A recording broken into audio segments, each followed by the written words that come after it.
aslında benim yaşımdaki birçok kişinin vereceği bir cevabı vereceğim herhalde. İşte bir Türkiye apartmanında 3+1 dairelerden oluşan ve işte yatma ve yeme içme dışında genelde sokakta geçti. Çocukluğumdan iki apartman var. İkincisi ve daha uzun olanı Antalya'da Akdeniz'i görüyordu. Benim çocukluğumdan kalan hani mesleğime bağlayabileceğim en canlı anı annemin tuvali. O işte ben kendimi bildim bileli hep salonun bir köşesinde yağlı boya tuvali işte şövalyede dururdu. O da böyle yok işte önde gördüğü palmiyeyi ya da işte Akdeniz'in dalgalı halini bir şeyleri yağlı boyayla devamlı resmetmeye çalışırdı. Çocukluk bende böyle işli. Vuruldunuz iyi kelime oldu. Yani her ev vurularak alınmaz ama biz bu evde bizim kalbimizi çalan bir şey oldu gerçekten. 12 sene oluyor yani 12-13 sene önce. Buraya bakmak için bu sokağa girdiğimizde şimdi hemen bahçede bugün 10 metrelere ulaşan bir hurma ağacı vardı. Benim de çok çocukluğumun ağacıdır. Yani Antalya'da çok hurma, palmiye vardı. Karım da ben de çok sevdik. Çünkü hemen buraya böyle bir sayfiye hissi veriyor. Daha çok tatil yörelerinde görüldüğünden herhalde. Ve yani evin bir köşesinden çok o hurmayı severim. Çok ilgilendim onunla. İşte budamayı öğrendim falan. Şimdi de bayağı büyüdü. Benim evde en sevdiğim şey odur. Bu ev bu mahallede 1960'larda kurulan 100 konutluk bir kooperatifin bir parçası. Gayet basit bir sıra ev aslında. İşte yan yana dizilmişler. Önünde ve arkasında küçücük bahçeleri var. Taş temel üzerine ateş tuğlasından yapılmış. Çok basık. Şu an içinde bulunduğumuz odalar 2,40 yüksekliğinde. Yani yönetmeliklerden bile şey yapamaz yani izin alamaz böyle bir bina. Özellikle bunun için güçlendirmesini yaparak ortasına bir atrium, küçücük ama yani atrium dediğim böyle 2'ye 2 gibi bir atrium deliği açıp eğimli çatıyı aşağıdan görmüyoruz. Bir betonarme döşeme var. Üstüne de işte ahşap basit bir konstrüksiyonla çatı oturtulmuş. Dolayısıyla o çatıyı hem de bu kadar yaşlı bir işte betonarme döşeme ve çatıyı tekrar indirip kaldırmak ya da müdahale etmek istemedim. Yani çatı penceresi ancak öyle mümkün olabilirdi. O aralarda yeni tanışmıştım aslında Velüks'le. Güneş tüneli ise çok küçük işte hani 30 santim, 25-30 santim, 35 santimlik deliklerle çok pratik bir şekilde böyle müdahale etmenin riskli olduğu yerlerde daha etkili olur diye düşündüm ki oldu. Evde böyle 2-3 gün kalan arkadaşlarımız ya da işte kardeşim, akrabalar çok sonraları fark ediyor. Aa bu bir lamba değilmiş. Çünkü gündüz de o hep orada. Özellikle küçük banyo, giyinme odası gibi mekanları da çok etkili aydınlatıyor. Onun dışında da şeyini çok seviyorum. Çok basit bir ürün ama böyle çok ince detayları var ve herkes onu söküp takabilir. Biz zaten ustayla bunu beraber takmıştık. Hemen kiremitle falan her şeyle birleşiyor.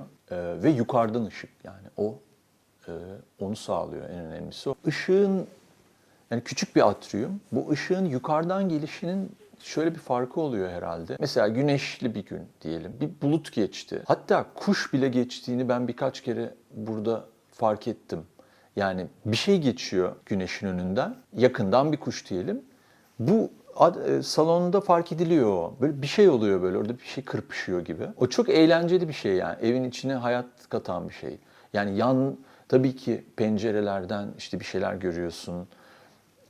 İşte sokağı, evleri, şehri falan görüyorsun. Oradan da ışık geliyor ama ben burada bizzat kullandığımda fark ettim. Yukarıdan gelen ışığın gerçekten etkisi farklı. Ne bileyim otururken mesela hele birden daha böyle yazın ya da baharda hava bulutlandığında hemen böyle evin içinde bir değişim oluyor. Bunu biliriz yani başka binalardan. Onun içeriyle dışarının ilişkisini hatırlamak ve kurmakta çok psikolojik bir faydası olduğunu düşünüyorum. Ve dediğim gibi bunu yaşayarak iyice anladım. Yani daha önceleri lafta biliyordum ama her gün yaşayınca farklı oluyor. Tabii çok etkisi var. Mimarlığın parçası zaten. Yani ayrıca vurgulamaya gerek bile yok diye düşünüyorum. Yani normalde bizler işte bir ofiste çalışırken, okulda, ne bileyim bir müzede şöyle dememeliyiz. Ya buraya ne kadar güzel ışık geliyor. Zaten gelmeli. Bir projeye uğraşılıyor, tasarlanıyor, o kadar işte yerine yerleştiriliyor, pencereleri, cephesi düşünülüyor. Zaten gün ışığı en önemli meselelerden biri. Yani birçok mesele var tabii. Dolayısıyla hani vurgulamak bile gereksiz geliyor bazen bana. Bir okulda işte sıraların nasıl yerleştirileceği, pencerenin ona göre, sıralara göre ne tarafta olması gerektiği bellidir aslında ve öyle yapılması gerekiyor. Bir sınıf yaparken çift taraflı ışık alabilmek iyi olur. İşte koridor tarafına da cam yapmak ya da en azından belli bir seviyede o taraftan da gün ışığını almak. Dolayısıyla o asimetriyi olabildiğince bozmak önemli. Ne bileyim bir alışveriş merkezi, işte kapalı ortamlar diye şikayet ediyoruz. Bir alışveriş merkezine de olabildiğince gün ışığını yukarıdan alabilmek önemli. Müzelerde yani yapay ışık tabii ki kullanılmak durumunda oluyor. Ama iyi bir doğal ışık, iyi doğru bir yönden alınmış doğal ışık. Müzelerde, spor salonlarında, fabrikalarda, her yerde çok önemli. Yani mimarinin asıl meselelerinden biri. Bizim projelerimizin hepsinde demin konuştuğumuza bağlı olarak gün ışığını nasıl, hangi yönden alacağımız çok önem verdiğimiz bir konudur. Yani şu projemiz bu konuda daha iyi bile diyemeyeceğim. Hepsinde çok önemli bir konudur. Ama bunun yanında bizimki gibi bir coğrafyada, yani biz bir Akdeniz ülkesiyiz. Gün ışığını alırken, iyi etkilerinden faydalanırken kötü etkilerinden de sakınmak da önemli bir şeydir. Yani bir atriumu güneyde bir şehirde batıya açmamalısınız. Ya da işte batıdan ya da güneyden bir çatı penceresiyle mekanı 4 mevsim pişirmemelisiniz. Hani bunların yönlerine dikkat etmek gerekir. Mesela bizim yani düşünüyorum ACCR binamız, Yapı Kredi Gebze Bankacılık Kampüsü'ndeki büyük bir restoranı var onun, 2000 kişilik. Yüksek bir mekan ve uzay kafesle çatısı geçilmiş durumda.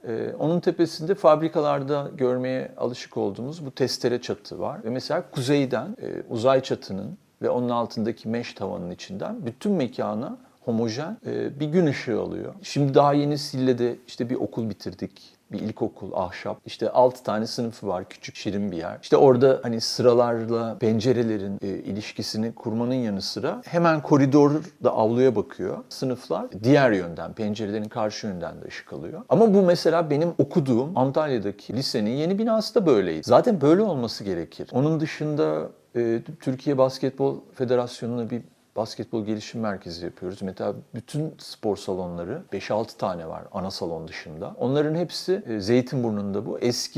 Oradaki eski endüstri yapılarına da biraz referans veren bir şekilde. Hepsinin üzeri testere çatılı ve hepsi kuzeyden güçlü ama indirekt bir gün ışığı alıyorlar. Dolayısıyla bu hem o psikolojik sağlıyor etkiyi, içeride diyelim spor yapan, maç yapan insanlar için, hem de daha az aydınlatma için enerji harcamış oluyorsunuz. Dolayısıyla iki taraflı bir olumlu etkisi var. Yani bütün projelerimizde dikkat ettiğimiz bir şey. Tabii ki kısıtların olduğu durumlar oluyor ama olabildiğince çok yönden ve biraz da yukarıdan ışık almaya çalışıyoruz. Tarihi, dini yapılar aslında bu yukarıdan ışık alma konusunun en iyi örnekleri. Biraz böyle uhrevi, manevi bir atmosfer yaratmak için, biraz da cepheyi açmadıkları için hep böyle yukarıdan süzülen ve tatlı bir etkileyici bir ışıkları oluyor. Ben mesela yine tarihten ama bugün de kullanılan Kapalı Çarşı'ya örnek vereceğim. Mesela Kapalı Çarşı çok güzel, o ana caddesinde falan tonozdan çok güzel tepe ışığı alıyor. Ama içindeyken hiç fark etmiyorsunuz onu. Hiç yukarı kafanızı kaldırıp da o pencerelere bakıp ha buradan geliyormuş ışık demiyorsunuz. O böyle suni ışıkla beraber karışıyor ve oraya tatlı bir